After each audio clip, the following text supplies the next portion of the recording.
Bonjour à tous, bien avant de commencer la vidéo, j'étais en train de faire le montage. Je voulais juste vous dire que on a fait un nouveau logo, enfin un abonné m'a fait un nouveau logo. Je sais pas s'il faut que je dise son pseudo, de toute façon vous le voyez juste ici. Alors je vous le mets en gros, il sera sur le Discord évidemment, enfin c'est le truc de mon Discord. Et il y a tout simplement un easter egg sur ce logo. Je vous laisse trouver cet easter egg et mettre cet easter egg en commentaire ou sur Discord. Et bien voilà, c'était tout. Bonne vidéo. Eh bien bonjour à toutes et à tous, on se retrouve aujourd'hui pour une nouvelle vidéo. Aujourd'hui on va démontrer ce que ça fait Linux sur un vrai vieil ordinateur. Parce que la plupart des gens en fait qui testent ça sur internet, ils font ça sur des ordinateurs récents. Quand je dis récent, c'est un ordinateur qui date minimum de Windows Vista. Et qui a surtout des specs corrects. Celui-ci est totalement dépassé. Il y a un Athlon XP. Première chose, c'est la première difficulté en fait de cet ordinateur là. Son Athlon XP. Pourquoi? En fait, il ne supporte pas le SSE2, c'est-à-dire tous les protocoles d'internet et de Linux en général. Donc, première difficulté pour cet ordinateur-là. Ensuite, son disque dur, c'est un disque dur 40 Go si je ne me trompe pas, de l'époque, et il risque d'être très lent. Enfin, il est très lent en fait, à part sur Windows XP, mais on verra s'il se débrouille autre part que Windows XP. Dessus, je sais pas combien on a de RAM. On verra ça juste après. On a une 9200 series en AGP évidemment. On a donc un Athlon XP avec son petit ventilateur relié en IE. Et on a, la carte Ethernet d'origine. Alors attendez. Et donc voilà. Donc on va voir ce que nous dit cet ordinateur là. Je vais le refermer. Et on va voir si c'est possible encore aujourd'hui d'utiliser l'Ubuntu, une des versions qu'on peut encore télécharger et qui est encore supportée je crois. Donc vous me direz tout ça, mais au moins je sais qu'elle va peut-être fonctionner sur cet ordinateur là. On va voir ce que ça donne en bureautique. On va donc l'installer et on va après essayer de jouer avec. Ça va aussi vous permettre pour voir comment est-ce qu'on installe Linux. Car j'ai jamais vraiment fait de tuto sur cette chaîne, que comment est-ce qu'on installe Linux. Donc je vais rebrancher l'ordinateur et je vous reprends. A tout de suite. Bon, et bien, j'ai mis le CD dans l'ordinateur, on va pouvoir démarrer.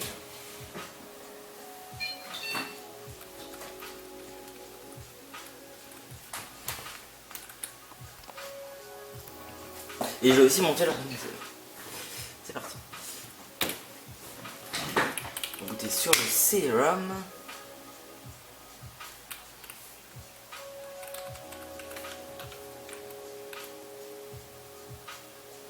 On va installer sans l'essayer évidemment.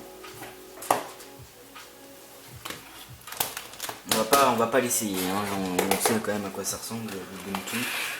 Enfin, j'espère que vous savez parce que quand même c'est pour moi c'est le système d'exploitation à tester quoi. Enfin, c'est un des nombreux Linux dérivés de Ubuntu à tester. Alors, ça prend son temps évidemment pour démarrer. Hein. Je vais faire un petit autosave de l'écran. Alors c'est normal. Je reprends une fois que la machine a démarré. Et bien comme vous pouvez le voir, c'est en train de charger. Et c'est bon, c'est en train d'arriver. Alors je vais vous passer donc comment est-ce qu'on installe l'Ubuntu d'après vous? Donc première chose, on fait continuer, on fait français, car nous sommes en France. Est-ce que le focus se fait bien? Pas l'impression. Vous zoomez, voilà, je vais vous zoomer tout ça. Ensuite, télécharger une mise à jour, non. Le logiciel graphique, je fais tout le temps, voilà, parce que là vous voyez rien. Voilà, là vous voyez un petit peu. Du moins sur le viewfinder de ma caméra, c'est pas top. Là j'ai une grosse carte donc je peux rec très longtemps. Enfin pas plus de 20 minutes d'affilée mais bon. J'espère que je vais pas être obligé de faire un cut parce que ça commence à devenir long. Bon, je vous reprends une fois que l'autre menu a... Bon, pour la suite, excusez-moi, mince, j'ai mis un coup de pied, le truc qu'il faut pas faire. On va espacer le disque entier, hein, pas besoin de Windows 98. Hop, de toute façon, j'avais aucun driver et aucune donnée sur Windows 98, mis à part le driver USB, c'est la seule donnée que j'avais dessus. Ok, on continue. De toute façon, pour ceux qui se demandent, le driver USB est là-dessus, hein, sur cette disquette.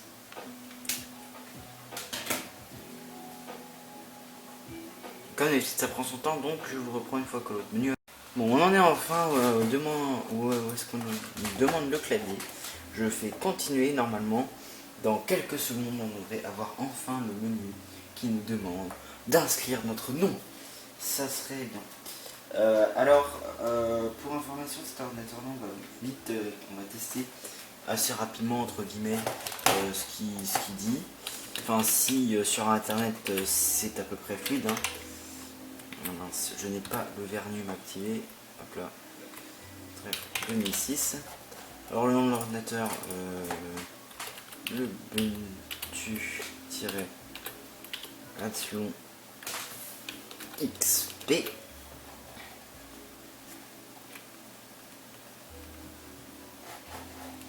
Alors c'était un tiret que je voulais pas, ça. Ok, Athlon. Oula, ça freeze. XP, voilà. Alors le mot de passe, est-ce qu'on est obligé d'en mettre un? Je ne me rappelle plus sur l'Ubuntu. Oui, on est obligé d'en mettre un, donc alors ce qu'on va faire, c'est qu'on va faire barre espace. Et là-dessus. Voilà, hein, comme vous pouvez voir, déjà quand ça rame comme ça dans l'installateur, mot de passe c'est trop court, on s'en fout. Donc, voilà. Donc l'Ubuntu normalement est prévu pour ce type de machine. On va voir si c'est fluide sans internet. Et après on ira sur internet voir si ça fonctionne correctement. Donc l'installation va démarrer, je vous reprends une fois que c'est fini d'installer. A tout à l'heure. Bon, et bien comme vous pouvez le voir, ça vient de terminer de s'installer. Donc on va redémarrer l'ordinateur. Et on va retirer le CD. Je veux dire, on va retirer le lecteur CD. Bah oui, bien sûr. On va s'amuser à tout démonter. Alors.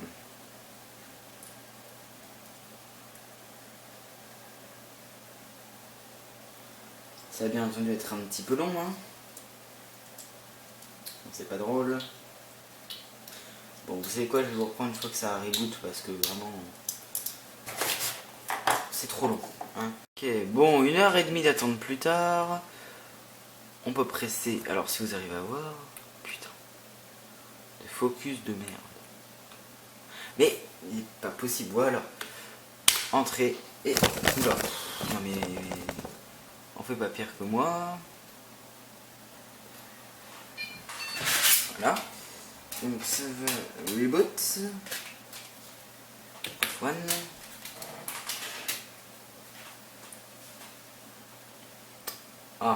Ah oui, non, c'est normal. Ça fait ça au début parce que j'avais déjà testé avant, évidemment. Avant de réinstaller Windows 98. Avant, ça devrait démarrer très bientôt. Donc là, je vais vraiment vous laisser le démarrage de l'ordinateur complet. J'arrive.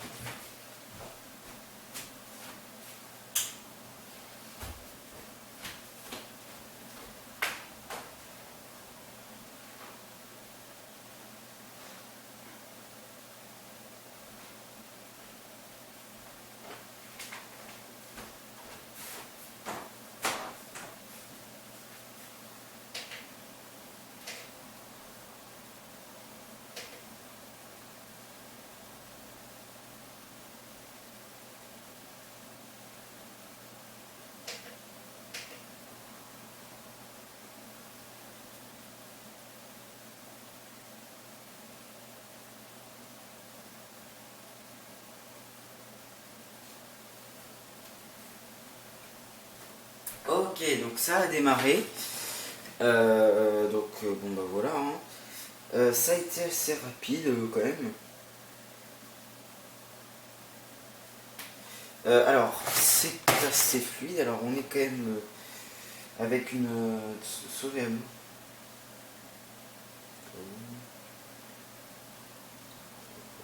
Alors, attendez 5 secondes, c'est bon. D'accord, bon alors, on va pouvoir regarder ce qu'on a comme accessoire. Donc on a bien évidemment le gestionnaire de disques, une calculatrice, le gestionnaire d'archives qui est le store, un gestionnaire de fichiers, l'IFPad je crois que c'est quelque chose pour écrire, table de caractères, vidéos d'images. En bureautique donc on a des trucs de traitement de texte de base, on va voir si ça c'est fluide. Donc ça prend évidemment son temps à se lancer, hein. On n'est pas sur une bête de course. Donc voilà, le but de cette vidéo c'est vraiment de regarder est-ce que l'Ubuntu tient ses promesses. Est-ce que Linux c'est le saint sauveur? Je ne pense pas. Alors on va commencer par écrire du texte.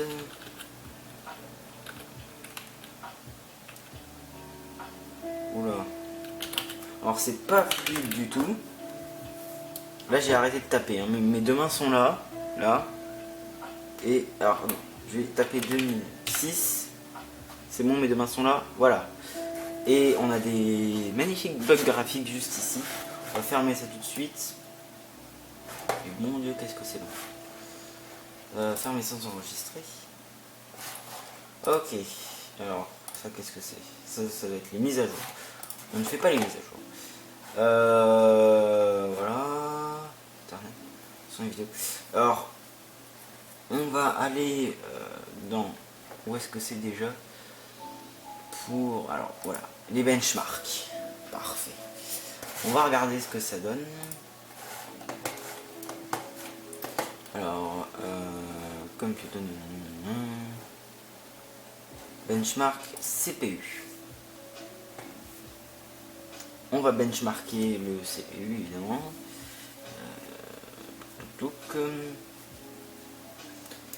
Est-ce que déjà il va nous le détecter comme un Athlon XP? Ça c'est la question parce que à tous les coups il va pas nous le détecter. Alors ça le fait souvent hein, avec Linux, hein, ils vous promettent plein de choses, mais sur l'Ubuntu les cartes, il y a plein de cartes réseau qui sont pas donc petite machine. Donc on a 1,5 GHz et on fait moins bien qu'un Celeron M à 1,5 GHz évidemment, et on fait moins bien qu'un PowerPC. Ah bon? Bah bon. Ouais, s'il veut. À moins que ce soit l'inverse et qu'on soit le meilleur, mais je ne pense pas. Donc voilà. Alors maintenant, la chose c'est... On préfère... Bon alors évidemment on a plein de choses. Hein. Est-ce qu'on peut aller sur internet avec? On va lancer Firefox. Alors vous deviez être dans le flou. Alors c'est chiant que je puisse pas enregistrer, mais bon. Les gars, si j'enregistre, j'ai essayé hein, avant de tourner cette vidéo, mais en fait ça m'a planté. Mon Linux, en fait j'ai dû arrêter l'ordinateur parce qu'il surchauffait. Et j'ai dû attendre un jour parce que il a mis beaucoup trop de temps à refroidir. Il est monté au-dessus des 200 degrés hein, pour information. Après les Athlon XP, même avec de la pâte thermique neuve qui n'est pas de mauvaise qualité, moi c'est de la Arctic. Non, c'est de la Noctua, pardon. C'est pas vraiment des très bons processeurs. On testera avec d'autres distributions si vous le voulez plus tard. Donc on va commencer par faire une recherche Google. Et vu que je suis un youtubeur et qu'un youtubeur c'est forcément narcissique, il va se chercher lui-même. Alors ça ouvre 12 onglets en même temps, super. Merci Firefox. Alors je pense que là du multitâche, enfin avoir plusieurs onglets, et putain c'est focus de merde. Bordel, focus. Mais... Vous voyez là? Vous voyez rien.